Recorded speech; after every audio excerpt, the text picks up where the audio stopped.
This might no longer be the best profit spawn, but will always be one of the best, the Ferumbras Ascension entrance.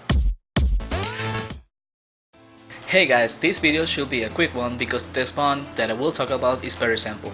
To get here, you gotta come to this house in the Raja and go downstairs. If it is your first time, you will need to talk to the NPC at the entrance and give him 30 demonic essences by saying hi, short, yes, demonic essences, yes.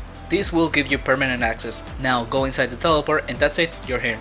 In return for the essences, he will give you a teleportation rod. This is used for the Ferumbras Ascension quest. I have a full playlist for that in my channel, but that's content for level 300s. So save your rod until then, and you can also buy one from him if you lose it. But back to the spawn, I have seen people from all different ranges of level hunt here, but personally I recommend to be over 200 if you're solo. Sure, the spawn is technically easy since you will be attacking one by one, but sometimes you will be forced to fight two at a time. Especially at the start, if you're not careful and quick with your E-walls, it's highly likely that you lure more than one monster, which is dangerous at level 200. One thing you can do is to trap yourself in the northeast corner and tank a monster in melee. It will be diagonal to you, so beams won't be a problem, but you can still get hit by monsters outside, so be careful. After you're done clearing the entrance, things are much simpler, because all you gotta do is to keep on refreshing the E-walls every 2 kills.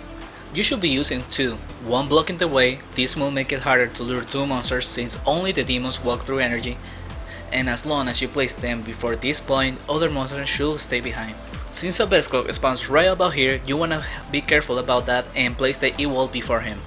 The other wall goes in different places depending on your own preference. The ones I used the most was this one. That makes the monsters go diagonal on the corner, giving more chance to kite and also kind of make it a bit more tricky for the secondary monsters to go through. And this other one that does the same thing but making 2 different corners. This one is a little bit better for higher level. You can work around with the E-walls and use whichever you find the most comfortable. Just make sure to use them. Running around makes the spawn more risky as it is more likely to lure other monsters. Plus you get hit more often and waste more, and the whole idea of this spawn is to make profit. I hunted here so much that I ended up getting around 2000 demon kills for the task on this area alone, and you only get like 40 an hour. So imagine how much time I spent here. And it was because it was the best profit I could make at this level, at this time beating the spawns like ghastly dragons. Nowadays there is other alternatives that I have heard of, such as the Skeleton Warriors, the Furious of Museum, and Carnivorous. So with the exception of the Carnivorous that are taken 24/7, I decided to go with my level 400 Paladin and do 10 minutes on each to compare. This is not the best thing to do when trying to compare something, I know, because profit depends so much on luck, but I did it anyways out of curiosity for this video. Here's the results. Now with that out of the way, let's go back to the video. At the start I was around level 228, making roughly 450k experience an hour on 100% and 250k on profit.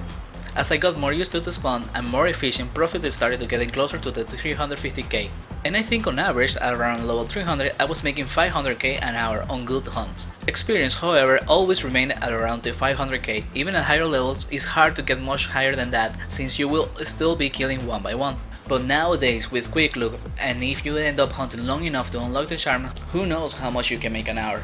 For supplies, it will be roughly 600 prismatic balls while making additional spectrals, 60 E-walls and like 200 potions an hour. But before I end the video, here's an additional tip.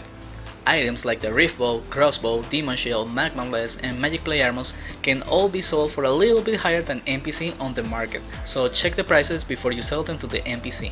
Also do the same for the Best Clock Talons and Grimleash Wings. These are used for imbuement level 3 of Crit and Mana Leash, but tend to have a lot more competition on the market because they drop a lot on the Ferumbras seals. That is all for this video, thank you for watching and see you next time.